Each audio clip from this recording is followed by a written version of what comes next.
Hey, MegaJeff back again with another one of my series on 10 great albums from such and such a year.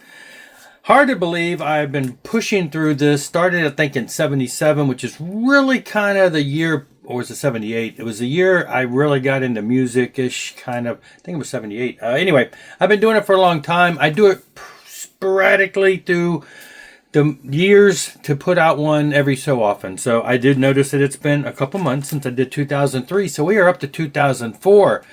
And as I mentioned in previous ones before, obviously the early 2000s, there wasn't a lot of vinyl releases out. I'm sticking to showing vinyl.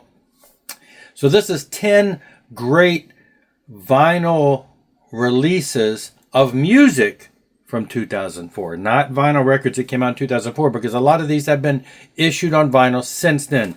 So as the years go, more things come out. It makes this easier because it became kind of harder to find vinyl releases when you got into the late 90s, early 2000s and stuff. But it's picking up now. I went back and looked at 2004, and there were a lot of great bands that came out. Unfortunately, not a lot of those I have on vinyl or even on vinyl, but I found more than 10, and I agree. These are all some of the great ones, and that's why I have them on vinyl, I guess, because I already own them all on CD. But I bought these on vinyl because I do appreciate them so much. They're in no particular order. Well, I take that back. They're in alphabetical order. So they're not in ranking order. These are not 10 ranked albums. These are just 10 great albums from 2004 that are in my collection. Starting off with Summer of Darkness by Demon Hunter. Now, Demon Hunter, this is their second album. When their first album came out, really made a splash. And the first album was really good, but it was really raw. This is the second album. I was totally blown away when the second album came out. More so than the first album. I love them both. But they had really matured in sound and everything. And so this album became an instant favorite. Demon Hunter, one of my favorite metalcore bands even to this day. They are still going strong. This is their second album. Great stuff. Mentioned this in a recent video because I did that collection on Dio's video. The first one you never forget. And so yeah, Master of the Moon was, like I said, the Killing the Dragon that came out before this was really where I thought Dio felt like they were really coming back strong after a couple albums that were kind of hit or miss. This one was the second one, and I guess this was the last studio album he did, but it just blew me away when this came out too. And it's weird, the other day I was talking to my wife and she mentioned something about a trip we took. And I said, well, it had to have been somewhere around 2004 because I remember when I was down there on that trip, I was listening to Master of the Moon by Dio. So it's just kind of funny how this album stuck out as a memory on a travel trip that we took.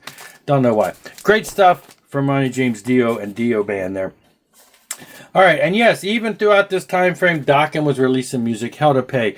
Now, they did a couple albums, like when George Lynch stepped out and they started getting Red Beach and some of those guys, Erase the Slate blew me away. And then they were doing some other albums in that time frame. And I admit, this one is a good album, but it doesn't stand out to me as much as some of the others of this time frame. One of the last ones, Lightning Strikes, which I should have bought on vinyl years ago when it came out, was one of the last ones that I really thought was a strong album.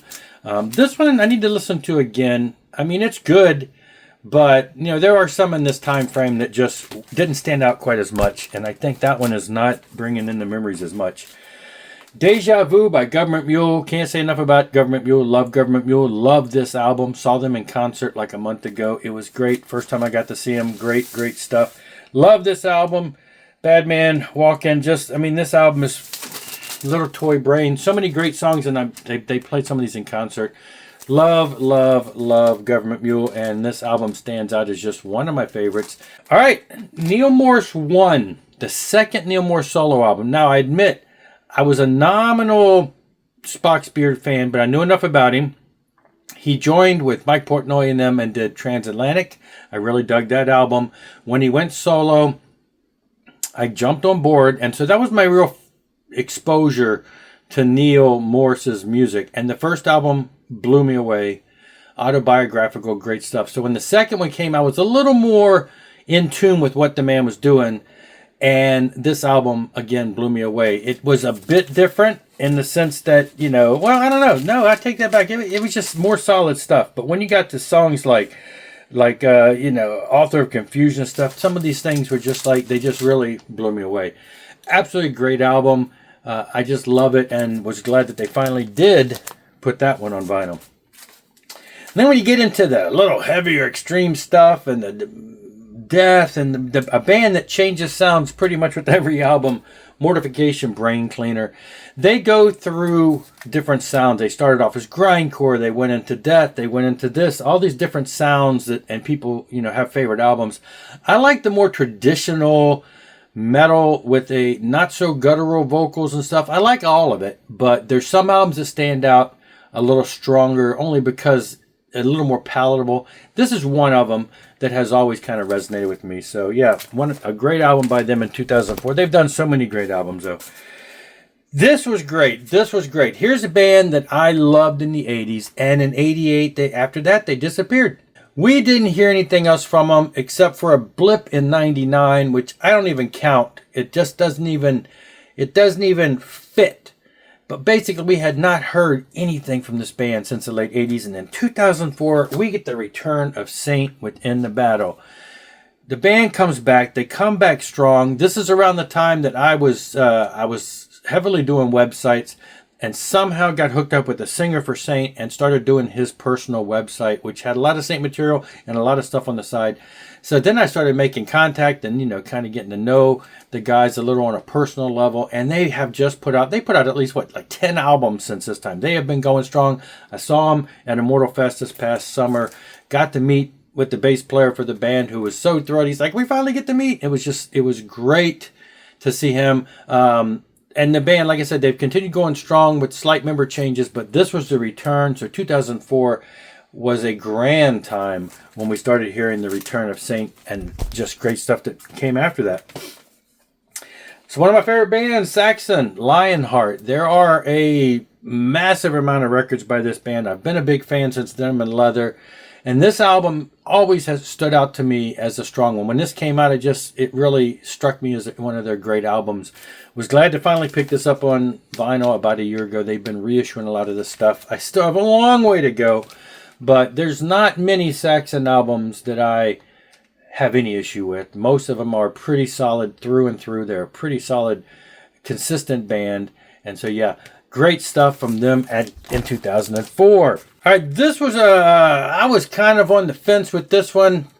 A lot of, sort of like when I mentioned the Demon Heart stuff. This is one of those bands that was a little more aggressive, but everybody was talking about how great this album was. And so I picked it up.